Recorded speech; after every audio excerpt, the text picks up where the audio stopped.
So I've been thinking, I think we start it as it's just cricket and not it's just not cricket. So welcome to It's Just Cricket, right? Is that fine? I mean, I'm still on the fence, but I think I always It's will just be. cricket. It's just cricket, and then it'll be it's just not cricket later on. So welcome to episode 5. We had a little break, but we're back. Hello, Jamie. Oh yeah, You all right? yeah, I'm right. You? All right. Yeah. We missed some crazy stuff in the world of cricket. Um, Obviously we're talking about the Pakistan Australia one day series, which everyone's been talking about. I don't know. I think people are too hung up on the Papua New Guinea series from. I don't think anyone's ever going to get over that. Yeah. Yeah. And Papua New Guinea need to tour England in a full 5 Test match series, and then we'll take them seriously. I would genuinely love that. We would get good competition. To be fair, that'd be good fun. So I've got a little silly thing just to start off because I know we do have a few listeners who are, shall we say, noobs to cricket, noobs or casuals or introduction to the game. And I was talking a little while ago with a few friends who play Dungeons and Dragons with, and having to try and explain the concept of cricket breaks. So breaks in the game. Obviously, in football, you have a half time, and most sports you have a kind of little break just for players to recharge a bit and just you go do some stretches or whatever, things like that, chill out. Cricket's a bit more interesting because you can have a form of the game where you have 2 breaks, but the breaks involve food. So if you're talking about a test match, it's lunch and tea. I mean, it's not Which just that, though, is it? It's also drinks. it's also drinks on every hour. Yeah.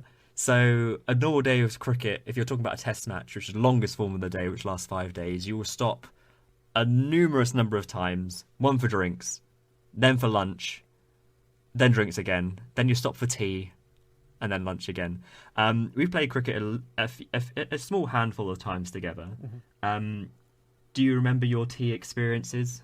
You know what? I remember being in the pavilion, but I don't remember about like anything I ate or drank. I know for the first game, I think it was away from the home ground, wasn't it? It was. I think it was Elmley Castle Right. we were playing at. Yeah.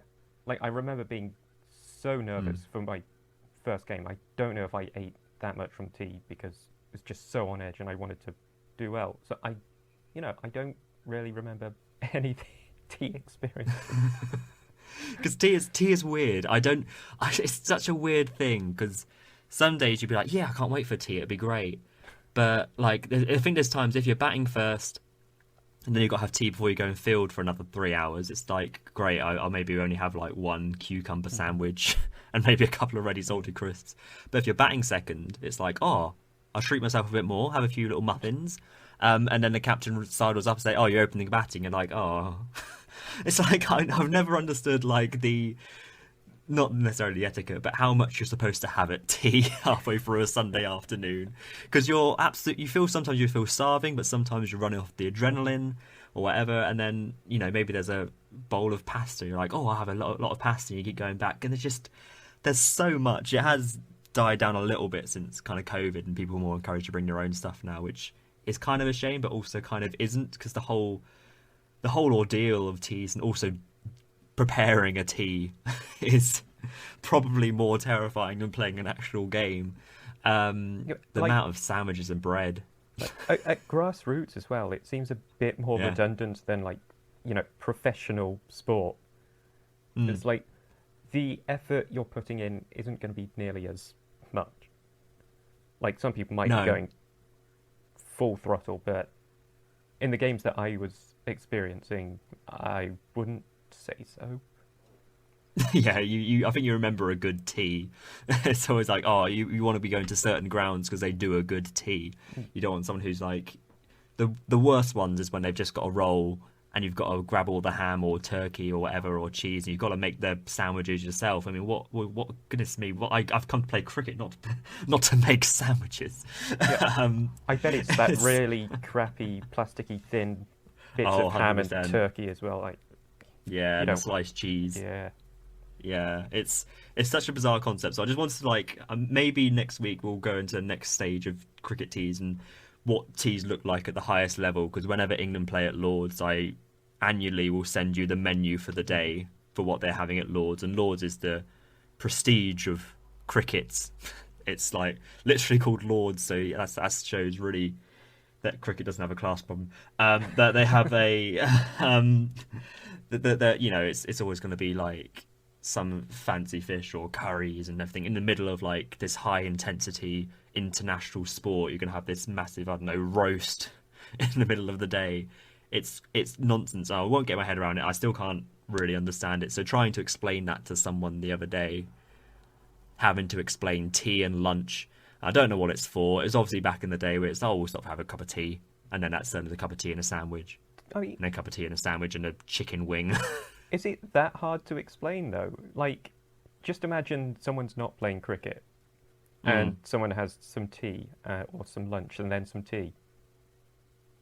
That's just normal. If you add, It's when you're playing physical sport and you stop for 40 minutes. Well, yeah, but like to have a couple of sandwiches and then maybe some pasta and then some extra stuff, and it just feels. But I guess that you got to stop for food. I guess makes sense, but the whole thing is just bizarre. I mean, I think the more you think about it, the more normal it is, which kind of makes it even more abnormal. Yeah, I don't think I think that it's makes any sense. But I think just trying to explain to someone you're going out to play sport, but you're stopping once, maybe twice, to have food in the middle of a game is just. But if it was just like, oh, you're going to grab a couple of sandwiches or you've brought your own food, that's fine. But it's when you go into like a village hall and they've lined up 2 tables full of like a feast, and it's like, we're just here to play a bit of bat and ball, and here's this whole great hall feast of food. Nonsense. But yeah, I'll grab a couple of menus from Lords next week and we'll go through the full throttle of teas and lunches. So I think from now on I might do a little kind of weird intricacies of cricket just for our new cricket fans. I think it might be quite fun. yeah. I thought you were going to say a food blog, and I was so up for that. Or maybe it's a cricket food blog, cricket tea blog. That'd be good. I like that.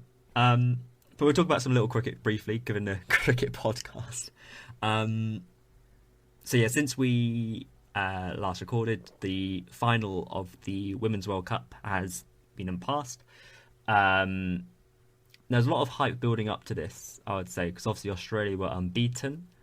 And you always feel like going into a final of a competition, if you're unbeaten, then maybe you kind of want to lose one of those games so you don't have the awkward slip up, I guess, in the final. And England were also kind of peaking at the right time, and he thought, oh, is it upset on after the kind of narrative of the Ashes, and England haven't won a game against Australia all winter? Is it going to be now in the World Cup final? And then Australia pumped 356 for 5 off their 50 overs. So there's some massive standout performances, and obviously Australia won by 71 runs. But man alive, Elisa Healy, 170 opening the batting. Absolute nonsense. Obviously, the wife of another famous Australian cricketer, Mitchell Starc. So quite a good family of cricketers. A quick stat for you. So in this World Cup, Elisa Healy, I'll say my words, Healy scored 509 runs, making her the leading run scorer of this World Cup. In the last Men's World Cup, just gone in 2019, Mitchell Starc was the leading wicket taker with 27 wickets. So they've had quite a good couple of World Cups between them. I can't wait to see how their children go career-wise. I know.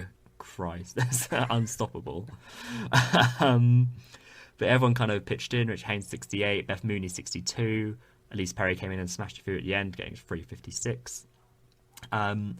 England got it to 285 in the end. I mean, pretty much all down to Nat Stiver. 148 not out, left not out at the end. Just needed someone to stay with her, to be honest. I think that was probably the most frustrating thing from England's perspective, other than the few kind of drop catches in Australia's innings. I think they'll be quite disappointed. I think their batting has been a bit kind of touch and go throughout the tournament. but just for someone just to stick with that.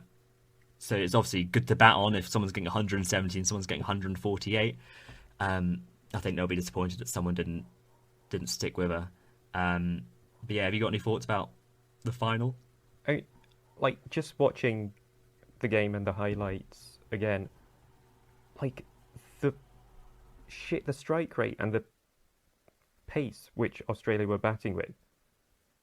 Like, Healy's tournament strike rate is 103, which is mental. For the entire tournament, to have that sort of consistency at such a high level is madness. And then the rest of her order, like, there were 2 other 50s in there, and the rest that didn't get 50s were still scoring at a decent rate. Like, what is this team? They're pretty good. Yeah. Another quick stat for you. So out of the 19 World Cups in women's cricket, being T20 ODIs, Australia have won 12. Oh my god. So, I mean, they're quite pretty good. I mean, they had an extraordinary run a little while ago. Forgive me, I don't know the actual numbers, but they were unbeaten for a record number of games until I think India beat them. And obviously they've gone unbeaten this entire World Cup. It's quite difficult to kind of look beyond this team in cricket to be like, has there been a more successful one? I mean, Elise Perry has been, one of the great findings of Australian cricket for a long, long time. But for this World Cup, she didn't really do an awful lot, to be honest. So it just kind of shows you the real kind of depth in this Australian side, that not everyone is coming in and performing, and the people who do come in do better. At least Perry missed the last 2 games, but they've just got through those fine. It's just, it's Like, pretty good, I reckon. Yeah, like, even someone like Haynes, who, batting with Healy top of the order, she was going a bit slower, but then, like, the partnership between someone doing that at a slower pace and someone going a bit harder, it just complements each other really well. And I feel like Australia have that through the batting order. They've got that with the bowling partnerships as well. It's for sure. Bowling round. They're such a well-balanced unit of a team. Like, everyone knows their roles perfectly. Alana King got 3 wickets as well, probably standout bowler. An unbelievable effort to go for just again an entire World Cup unbeaten and not really ever looking like you are going to lose a game. I think it's just madness. Like, whatever the sport is, quite well be winners. like, whatever the sport is, in a World Cup or say at Wimbledon, whoever wins in the end will have at least like one game where it's really close or they've lost, and it's like a little wobbly moment. But Australia didn't even have that. They just smashed it from start to beginning. Massively. Yeah. I mean, you run out of superlatives for this team. Yeah. Like, it's just, I can't really. Yeah, I mean, unbeaten in 7 games against also teams like South Africa, who only lost 1 of their games, obviously, to Australia. And again, England were peaking right at the right time. They thrashed South Africa in the semi-final, which could have really easily been like a fall over. Sophie Ecclestone, also shout out Sophie Ecclestone, number 1 bowler in the world. She got 21 wickets in the tournament, got 6 for in that semi-final. And I just had a feeling like, this is going to be, I think it's going to be quite close. It's all going to be building up to this, but it just shows the resilience and, insane nature of his Australia side. Just like sweep it under the carpet, smash it all over the park, and just get the job done. It's just, what a team. What a team. Like, you've got to give England a lot of credit just to get there. Like, 3 straight losses, I think it was, right at the beginning of the tournament. And then to like put that aside and just go on a run of their own.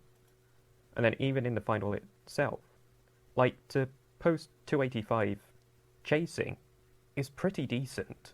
But massively, then when you start to compare it to the other score, it's not that England necessarily did badly. It's just they're playing a godly team.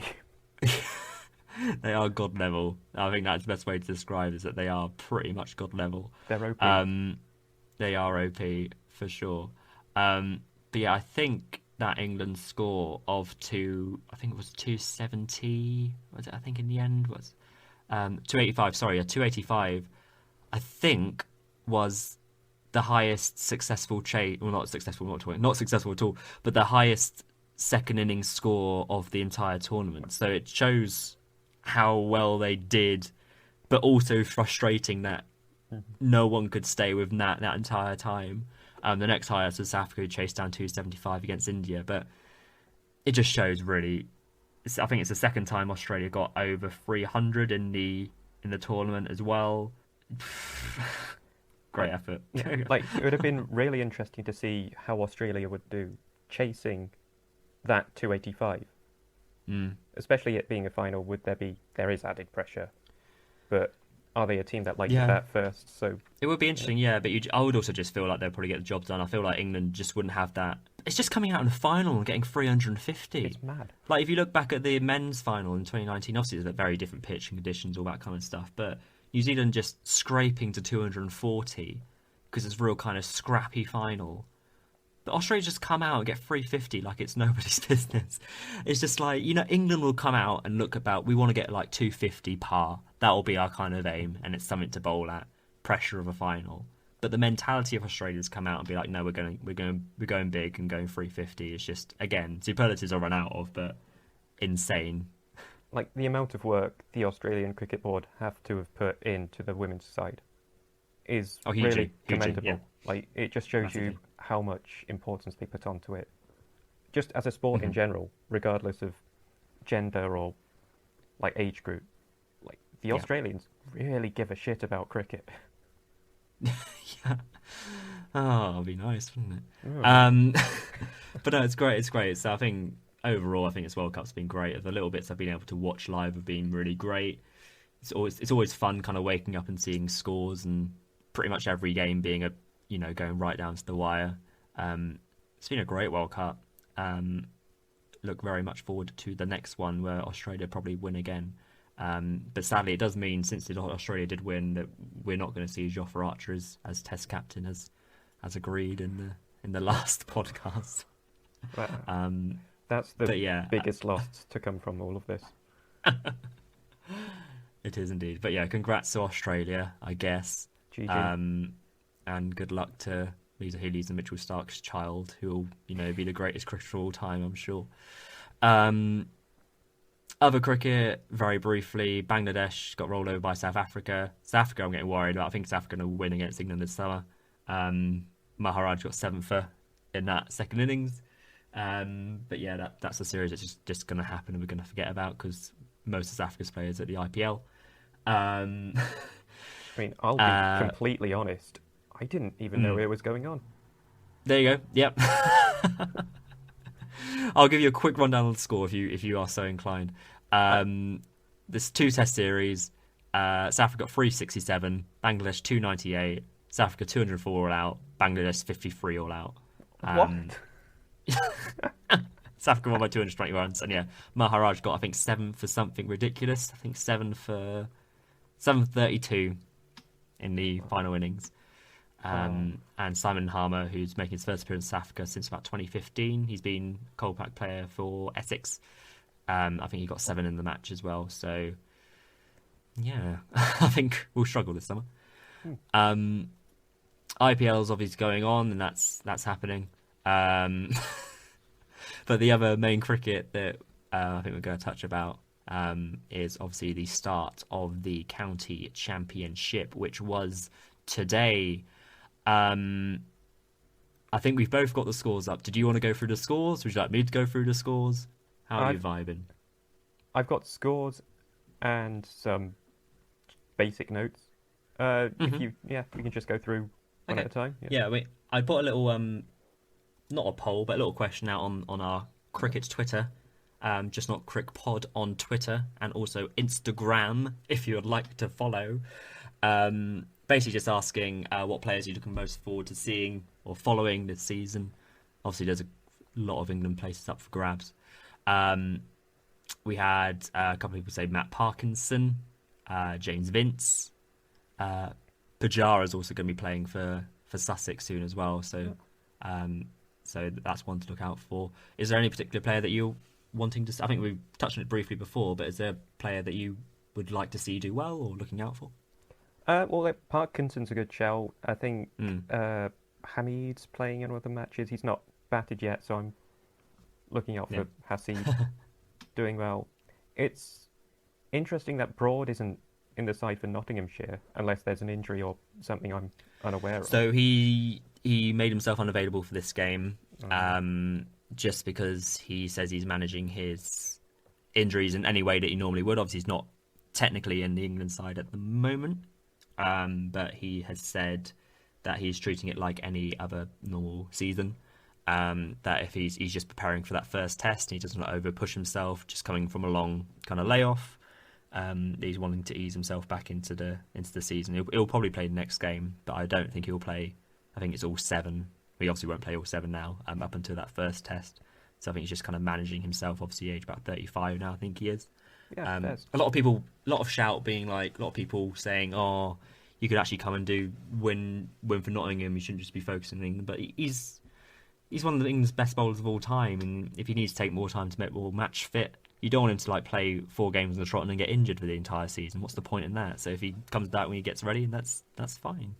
I mean, that's his experience being a good, he's literally one of the longest serving England players, one of the best England players. Mm-hmm. I mean, if anyone knows his body exactly and his rhythm and his form, it's probably Stuart Broad. For sure. I think so, definitely. Or Jimmy Anderson. Or Jimmy, they're good pals. So I'm just going to go through whatever scorecard I opened up first. The first one I've got is Surrey v Warwickshire at Edgbaston. Surrey batting first. They chose to bat. They're rain affected. They got to 168 for 3. Rory Burns, returning obviously after a difficult winter, got 41. Ryan Battelle opening batting 75. Hash only got 2. Paulo Amla. Ollie Pope's currently 40 not out, and Ben Folkes is 9 not out. I'm sure those 40 runs from Ollie Pope look fantastic, and he's got to go out and score runs, but you just think like the guy averages about 50, 60 in county cricket anyway. Is it really is it really going to equate to test match runs? I think really, I mean, we meme about him a lot, but I think with this game what I'm most intrigued to see is how Dom Sibley goes.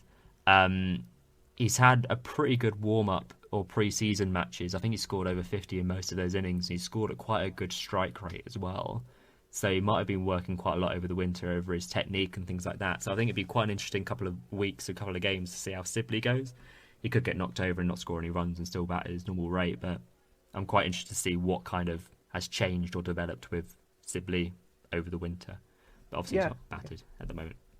Hopefully he's worked on a few things, But it seems like a similar sort of situation to Ollie Pope, where, just prior to Sibley's call-up, he was batting really well at county level. And I was like, get this lad in. Look at his average, look at his hundreds. It's amazing. But then when he got up to Test cricket, it's just a step above. It's similar to Pope. There's a clear level in between county championship and Test cricket that isn't bridged at all, and you just have to be good enough, basically. You get found out very quickly if you're not. Yeah, exactly. It's a really sort of basic analysis to make, to just be, you just have to be good enough for Test cricket. But when there's such a big jump, there's no other test for Test matches. No, I agree. Yeah, massively. I also quite like Ben Folkes batting at 5. I forgive all the Surrey fans listening. I don't know if he normally bats 5 for Surrey, but I think it's quite a good shout that he's batting at 5 to get more kind of batting exposure. I think that's quite a good shout. Do you have any stats for that game or anything else for that game? We've got quite a lot to get through, but any for Surrey Warwickshire? Just sad that Hamler scored 2. He's one of my favourite players of all time. Oh, poor Hash. He's got all season to come again. Yeah. Next one I've got open is Somerset, Hampshire. Somerset and Hampshire. Somerset chose to bat, and then they got rattled out for 180. And then Hampshire 109 for none. So good day for Somerset. Um, James Hildreth, probably one of the most unlucky guys to never play for England, got 87, top scored. Not really much else to shout about. Leach and Craig Overton aren't available for this game, so they're not in the team. Lewis Gregory injured as well. Wickets kind of shared around. Hampshire have got a very good bowling attack. Mohammed Abbas, Keith Barker, Kyle Abbott, Liam Dawson, quite a good tag. Then 109 for none for Joe Weatherly and Ian Holland. Any thoughts on that one for you? You know what? I kind of think Hampshire are a little bit in the ascendancy here. I think they're on top. Yeah, do you think? Yeah. Also, quite a big game as well, and big season for James Vince as well. Obviously, captain Hampshire batting at 4. Again, if he has a good start to the season, you never know. A lot of places up for grabs in this season of cricket. Next game, I've got Gloucestershire and Northants. Not really much to say. A lot of rain today, but Gloucestershire got 164 for 8. Not a great day over the bat, but a lot of rain affected. But standout performance of the day, I'd say James Bracey batting at 3, 77. Like, my notes on this game are literally, fuck's sake, Gloss. Like, come on. Pretty much. Bracey's holding the fort down all on his own. Like, come on. Give him some Again, help. quite a big season again for Bracey, I reckon. You know, he bats into top 3, and then when he comes to play for England, he bats, at 7, which is not his position. Yeah. Probably came to England too early. Yeah. Another one of those players where county championship, excellent. If there was another step up just before Test match, that would be his level. But yeah, again, quite difficult to. I think again, probably too early. He came into the England setup as well. All kind of freak injuries to folks and everything. But he did get 100 for the England Lions against Australia in the winter, which featured an attack of kind of Mitchell Marsh and Scott Boland, who obviously averages like 8-9 in Test cricket now. So there's something there, and I just hope that they don't necessarily call him up this summer or anything. Just give him a season or two just to find his confidence, and I think he'll come again. I think he's too good to not come again or have another chance. Potentially next guy after Folkes, maybe. But yeah, we'll see how that goes. Again, a lot of rain around today, so woo. Next game, Glamorgan-Durham in Cardiff. Glamorgan were put into bat by Durham. Only 47 overs possible. They got 164 for loss of 4 wickets. Colin Ingram, top scoring, 71 not out so far. Anything on that one for you? I mean, considering they've lost a lot of time, it's a decent score, to be fair. Yeah. A shout out to Andrew Salter as well, for being the first batsman dismissed of the county championship season. Hey. Matty Potts with the first wicket of the season as well. Quick shout out to the 100 as well, quickly, whilst we're at Cardiff. They did all the draft nonsense earlier this week, but the Welsh Fire have got their squad together, and there's not a single Welsh player representing the Welsh Fire. So I can't wait to get behind the Welsh boys and the Welsh Fire this summer. Next game, I've got Middlesex and Derbyshire at Lords. Middlesex 307 for 4, full day's cricket there. Love to see it. A lot of runs here. Eskenazi 118, but I think probably even it's quite sad if he's got 118. But I think the most chat today is about Joshua De Caires or Caires. I think I'm going to butcher that last name. I'm going to say De Caires, but obviously the son of ex-England captain Michael Atherton, scoring his maiden domestic 50. So he's got 80 today. So it'd be interesting to see how he goes in his first kind of full-fledged county season at Middlesex. What's the story behind his name difference? That's not something. I think just his mother and Mike Atherton just chose that for his surname. I don't think it was anything to do with kind of pressure or living up to an Atherton name for a cricket. I think they just chose that surname for him. I think there is an article on BBC about it, or one of the cricket publications, but I don't actually know for sure. But I don't think it's anything to do with pressure or anything like that. Yeah, fair play. What Yeah. about Eskenazi as a possible shout for England? Like, Because he's so. I know he was born in South Africa, raised in Australia, but he's a dual Australian English Mm-hmm. nationality. Maybe. I've seen a little bit of Eskenazi play because obviously Middlesex not too far from where I live. Seen a few kind of one-day games. He's always looked okay, Hmm. but never like stand out. I think he averages just over 30 in Red Bull, 38 in 50 over, 36 in 2020. So again, like most players, probably more favourable for the white ball.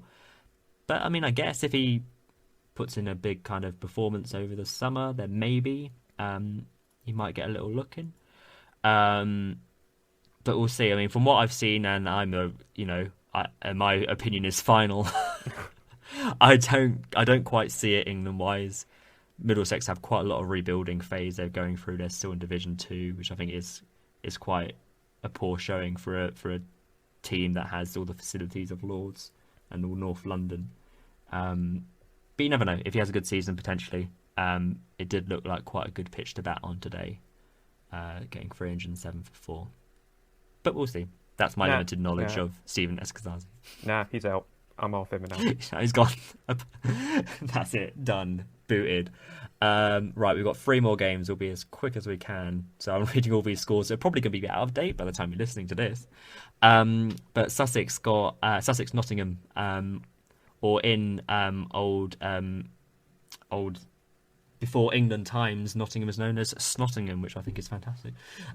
Sussex 302 for 6. Again, of quite a few shared around scores. Probably stand out of the day. Tom Clark is currently 82 not out. Bowling wise, not really much to say. Liam Patterson-White got a freether. But I'd say probably Sussex's day for quite a young side as well. Any thoughts on that one? I think, yeah, Patterson-White's numbers are pretty decent. Got a catch as well. So from Nazis, good control. So yeah, it's all right. Yeah, not bad. And obviously, yeah, Sussex going quite through a rebuilding phase at the moment.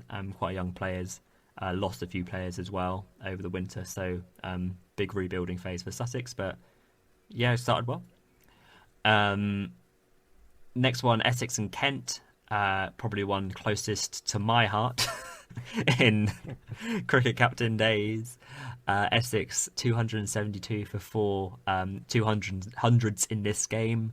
Nick Brown 107, and Sir Alistair Cook with 100 as well. But obviously a few late wickets in the day. Dan Lawrence not really adding anything. Jackson Bird from Australia getting 2 for, and then Matt Quinn and Nathan Gilchrist sharing the other wickets. So what was looking like a very dominant day for Essex, it still kind of is.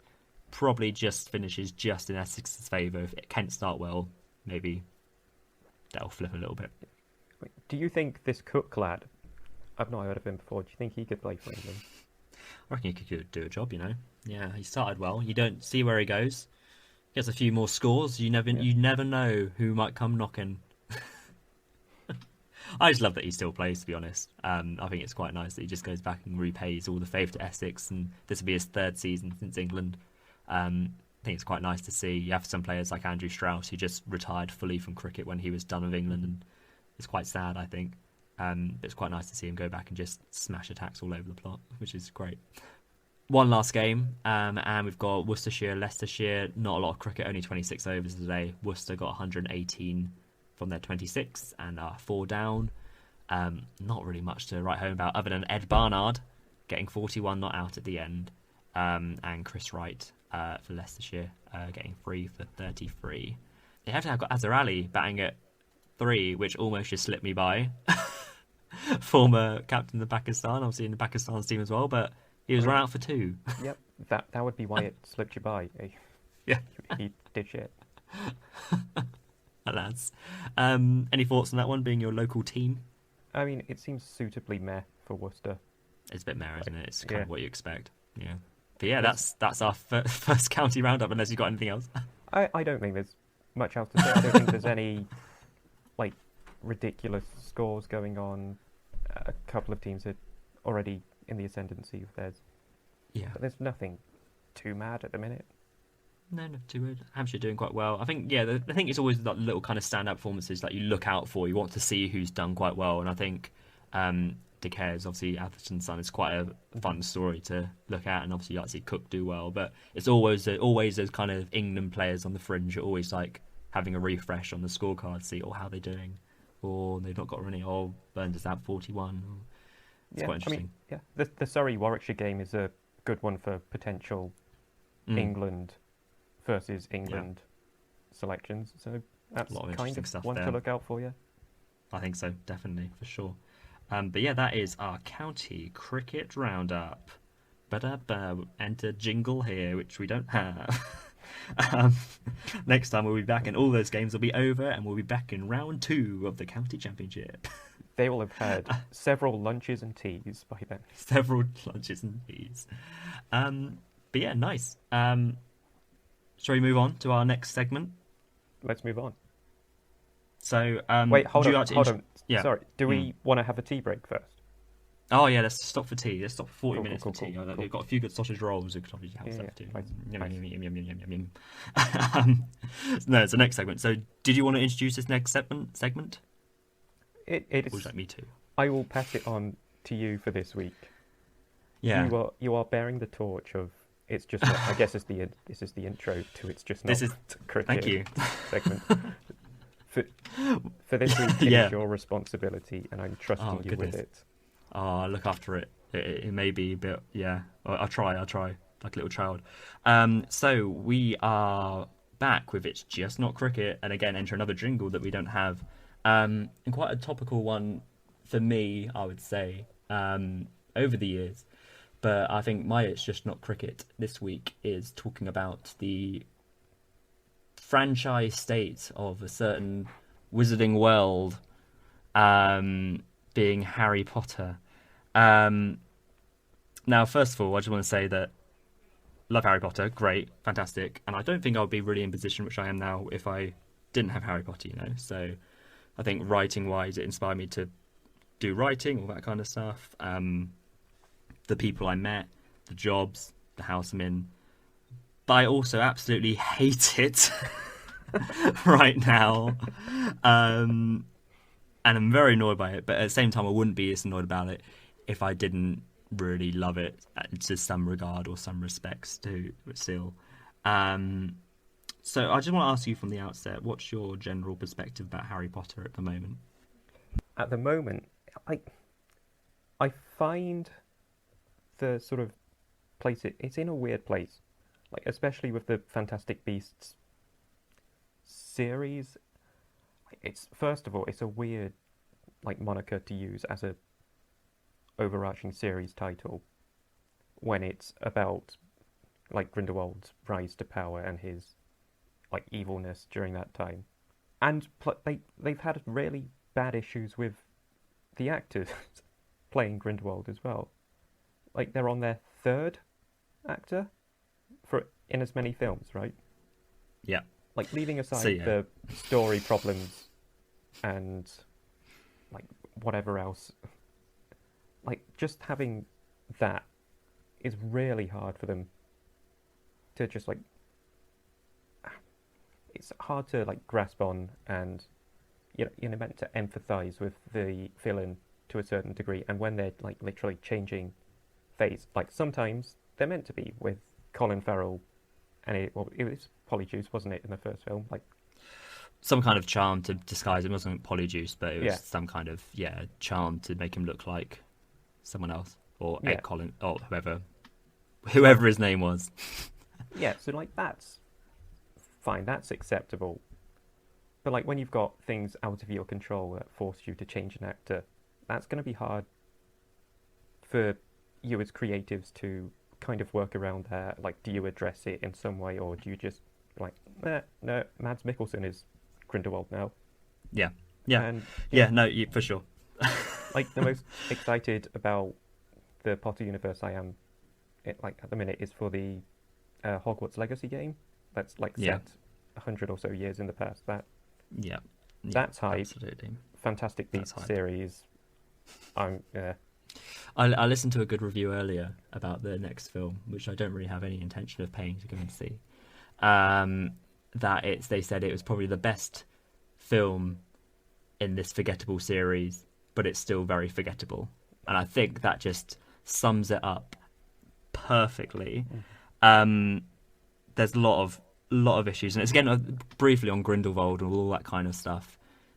With all these changing of actors and all this stuff, it's just the classic kind of Hollywood case of this bad guy is bad because we're telling you he's bad, and you've got to try and believe that, and it's nonsense. But my problem overall with Harry Potter is that before you can even get to the films or the critique, you've got all the crap that comes with it.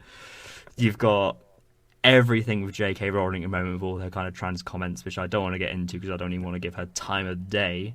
You've got all this new Ezra Miller stuff that's come out in the last few days of him kind of assaulting someone in a pub or club in the US, and then Warner Brothers having to do an emergency meeting about what we're going to do about its future WB projects. But that's good, great choice in hiring there.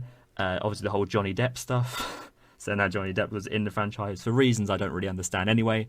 But then he's gone, and obviously Mads Mikkelsen's in, great. You've then got the public perception of Harry Potter, which is, who cares? Because like if you ask a kid, or a lot of children who watch Harry Potter, or children who are the children of people who grew up with Harry Potter and want their children to share the same experience because they've loved it and gone through it as well, they have a completely different experience to Harry Potter. They get it all at once, whilst, with the books and the films, people of our generation grew up with the books, so each story is the next segment in your life, I would say. But with children who are being basically forced to watch it because their parents think it's going to be great for them, and fair enough, but they're getting it all in one go, whatever, they might enjoy it for a couple of years, but then it's going to die out and go. And I've seen that quite a lot over the years. And I think the general perception as well, one of my friends told me that it's perceived as quite, in inverted commas, cringe to like Harry Potter now if you're in school or whatever, because it's a thing that your parents like.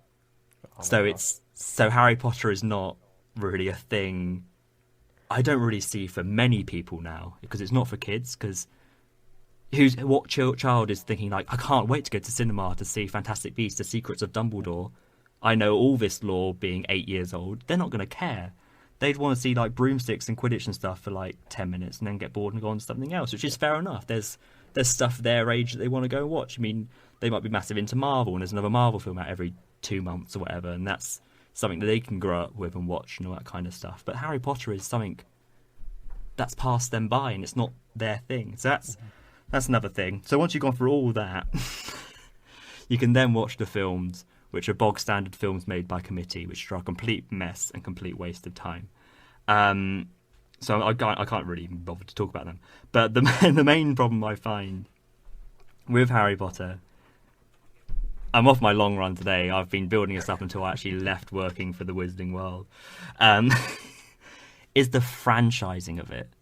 That's, I think, a real problem in all kind of, shall we call, I don't know, nerdisms, or who cares, like DCs and Marvels and Doctor Who and all that kind of stuff, Lord of the Rings.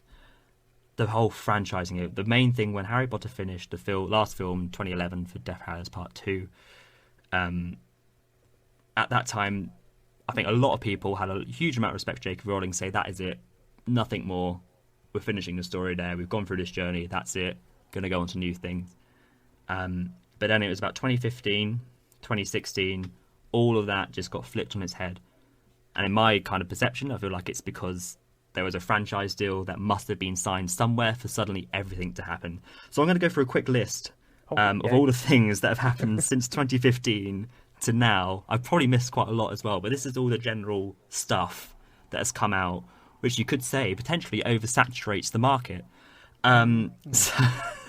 So you have kind of exclusive brand deals, Harry Potter and Primark, Marks and Spencer's, Next, Boots, just a few just to go off on. You have loads of mobile games. You have, I can't remember the actual name for it, but basically the Harry Potter knockoff of Pokemon Go. which closed quite recently because it wasn't doing very well, shockingly. But they brought it out like 2 years after Pokemon Go. So there you go.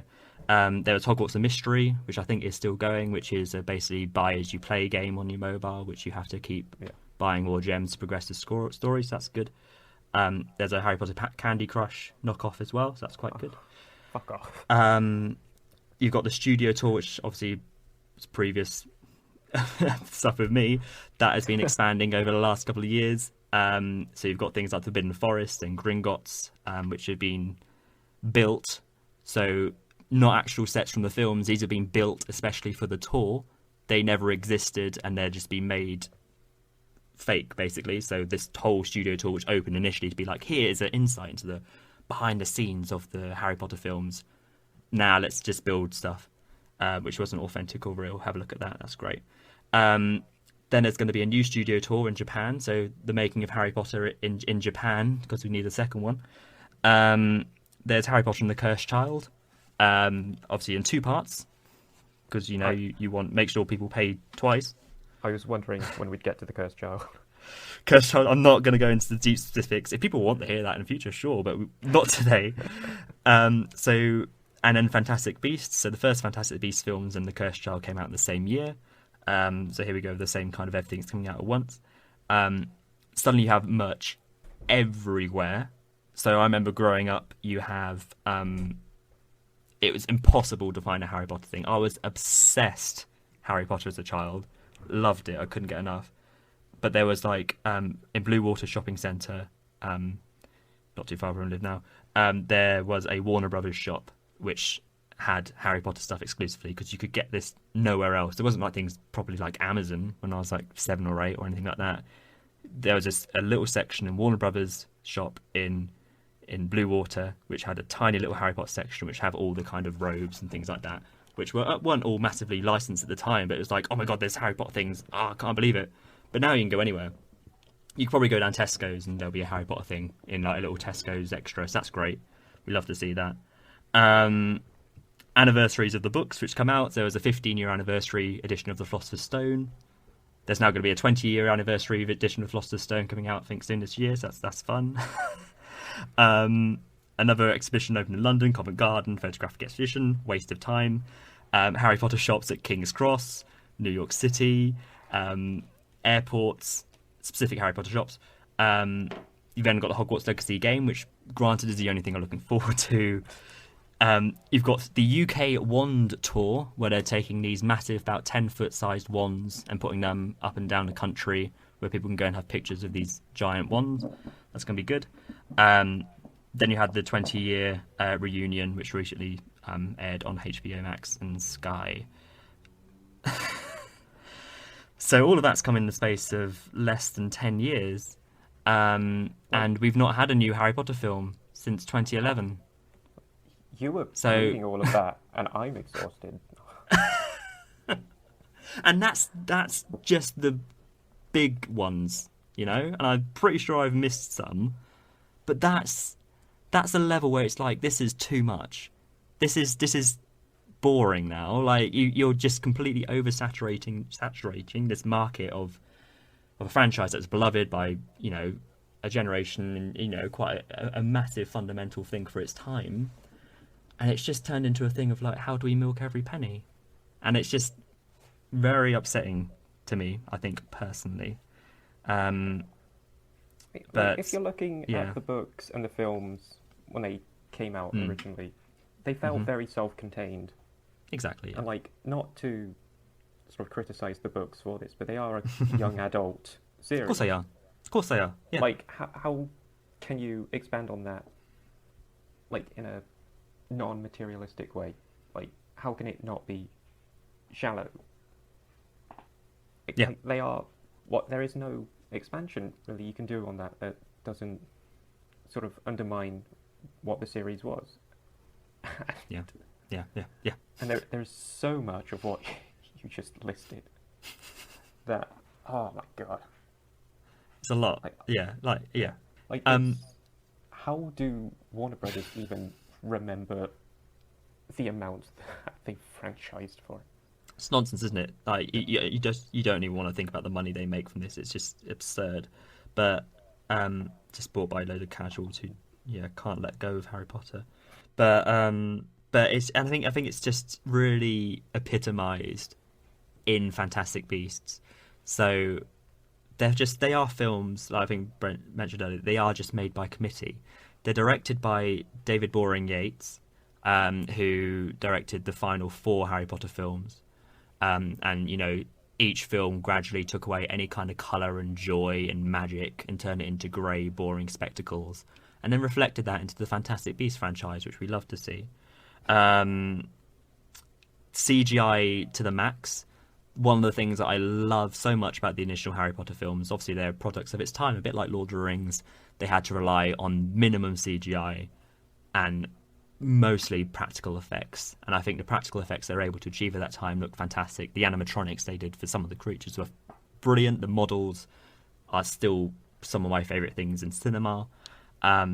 And they work really well on screen. Obviously, there's some bits of dodgy CGI there and there for kind of 2001-2 films, but you can kind of let it go because most of the time it looks real.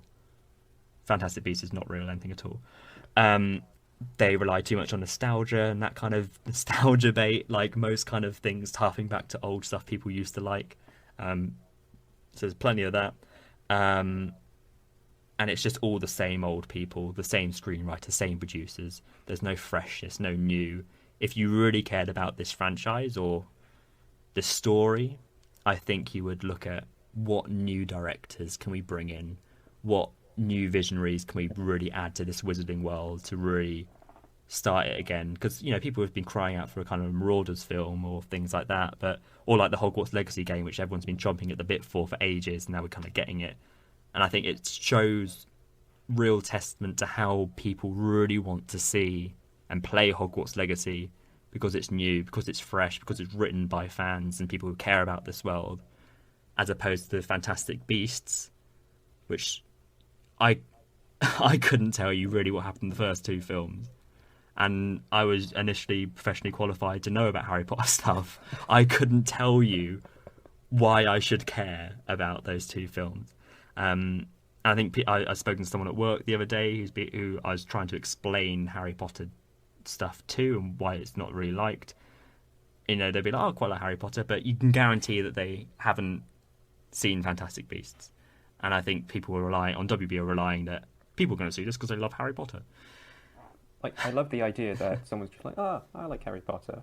And you just go into like an hour-long rant about why you shouldn't love Harry Potter. Yeah. Because that's, again, like I said at the beginning, I love Harry Potter, but right now I just hate the state it's in. Mm-hmm. I just think it's devoid of any kind of passion and love or anything that's gone into it.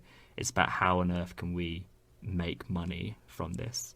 And I think, Lord of the Rings has, as another example, hasn't really done any kind of franchising. I mean, it may do a little bit when the series comes out on Prime, but they both came out at similar times. But Lord of the Rings is still beloved. People will still go back and watch Lord of the Rings in the same way. Obviously, go and visit Hobbiton in New Zealand, but that's never going to expand or change massively. You can love and appreciate Lord of the Rings. You don't have to have a new thing franchised every 2 months to remind you that you should love this thing.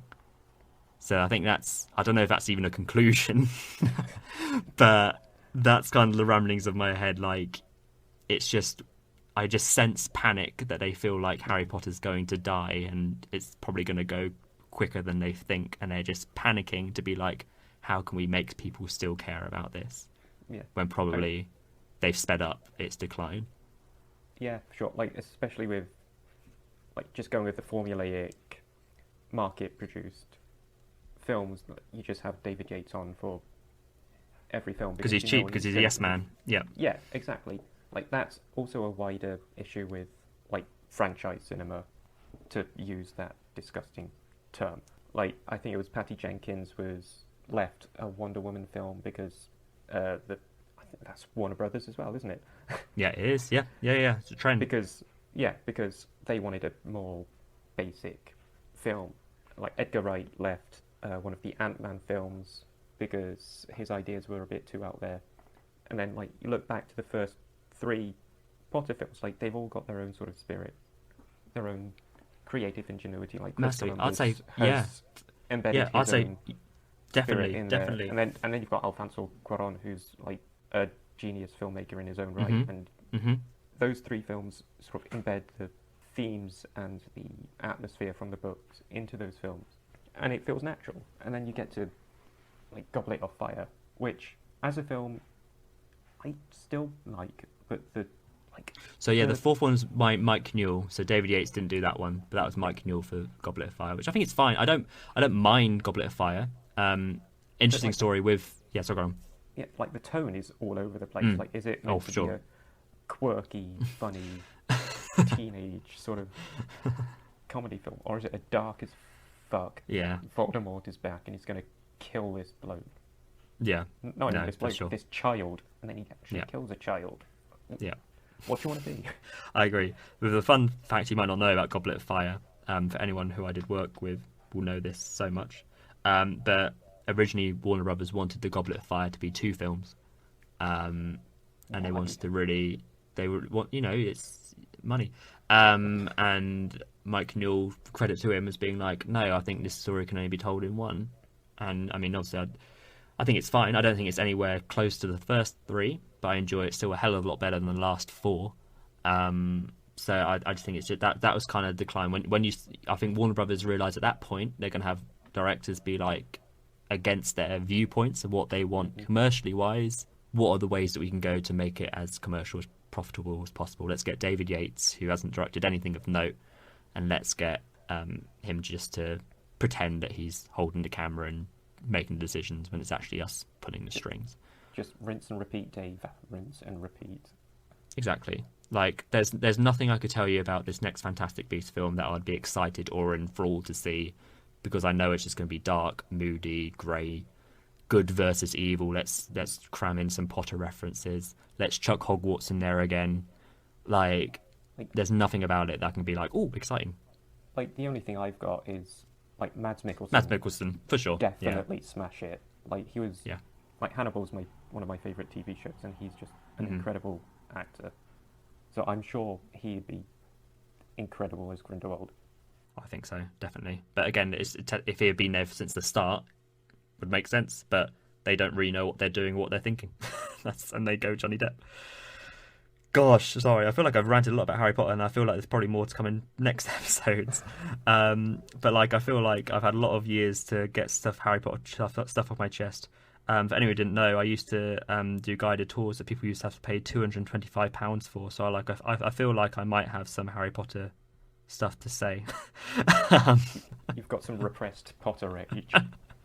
Yeah, but again, I think if anyone's kind of listening to us being like, oh, but I like Harry Potter, that's fine. I have no problem with liking Harry Potter, because I like Harry Potter. It's great. I love a lot of it. Prisoner of Azkaban is probably in my top 5 favourite films, easily. But I think to say it is right now, it needs someone fresh, someone new to come in and look after it. In the same way, I hope that Russell T Davies is going to do out of the Doctor Who. But that's a whole other can of worms, and we're not going to go in there just now. I think that's all. Unless you've got any other kind of Harry Potter things, I feel like this has just been me doing a monologue for a little while. But have you got any other kind of thoughts? I mean, I think you've covered everything pretty well, to be honest. Like, yeah, no, if I start talking about the Cursed Child, that'll be... Yeah, I think maybe in a future episode we can go into specifics of these kind of films and whatever. That's fine.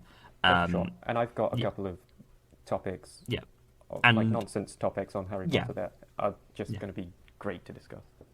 For sure, absolutely. And I can't wait to play Hogwarts Legacy. Same. It frustrates me that it gives money again to this kind of franchise, and JK. But it's the best game at the wrong time. It's what I can probably sum it up as. But no, I love Harry Potter, and I've had a few great memories from working within that kind of world. And I only say this from a position of someone who really wants it to succeed, and it's very much not. But anyway, back to this cricket podcast. Oh. I think we're going to be slightly longer today, but I think you've got a silly point to finish us off with. I did. So, I was thinking earlier this week about England's golden era when they were #1 test side in the world, and like specifically their bowlers, like Jimmy, Broad, Swan, Bresnan, Finn, Mm-hmm. Monty Panesar, Mm-hmm. like others that were involved. Yeah. Like I was thinking, like if they were in a boy band, which kind of like archetypal boy band member would they be?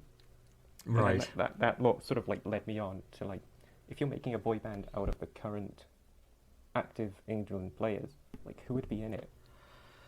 Who'd have been it? I feel. Oh gosh. I think Stokes is definitely in it.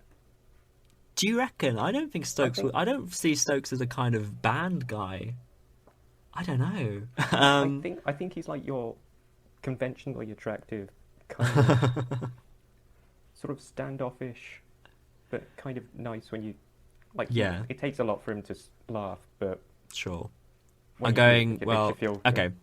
Yeah. I'm going Ben Folks on guitar. Ah, Um. oh, you're going proper band, not boy band. I can't see a boy. I just don't. I struggle to see a boy band. I don't see a boy. If you're doing a boy band, it'd be Ollie Pope, Dan Lawrence, Zach Crawley. I don't know, Hasib Hamid. There's your little boy band. Or Sam Curran. Sam Curran would be in it. Sam and Tom Curran, Hasib Hamid, Oh, and Ollie Pope. There's your boy band. nice. But I think if you're going rock band, I'd have Ben Folks on guitar, on drums Jack Leach, lead singer probably Joe Root. He does do a bit of singing. Okay. Bass probably Jimmy, because I feel like you want that kind of older statesman in the band. And then like backing vocals, I don't know, like Bumble. No. Yeah. Would you have any different in your band? Like in my, I do boy band because Okay, yeah. that's much more fun. I think Stokes would be in there for me. Okay, fine. Because I Joffrey- feel that's going to be more like a Westlife though. If you're going, because Stokes Yeah, feels no. like slightly older, so I feel like you're Yeah, going to no. more of a take that Westlife vibe. Like I've not taken into account like age or anything. Okay, I'm as the agent of this band. I am. Okay, cool. Well, Stokes is in there. Like Okay. he's the most marketable one. Like think of him as like the Robbie Williams almost. Yeah, I think so. Yeah, But yeah. He won't leave and be a dick. Like you've got to have Joffrey in there. Okay, yeah, He's just cool as anything. yeah, sure, definitely. I kind of like the current double act in there.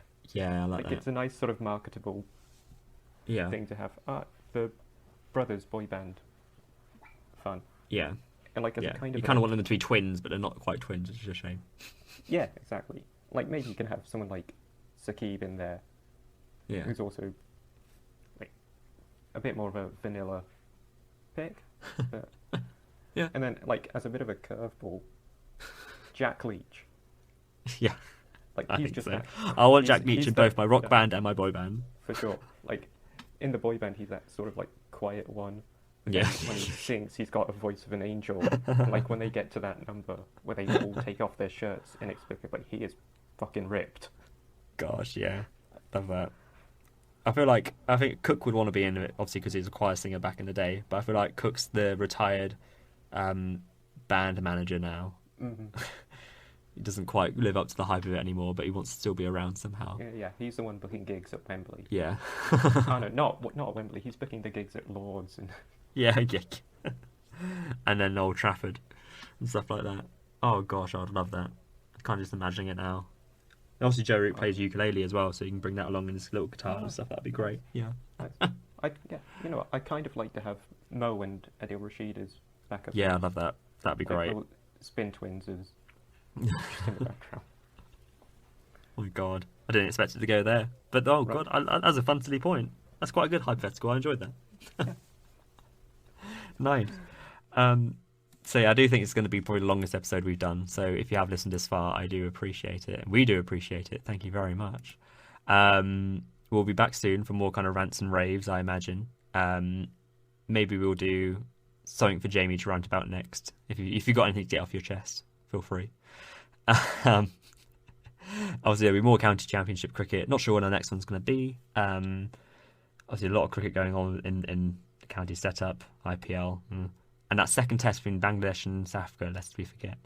But if you want to know when our next podcast is going to be, just follow us on all the little socials at Just Not Crick Pod on Twitter and the Instagram, also on YouTube as well. If you want to like and subscribe, feel free. Thanks. Ring that Ian Bell.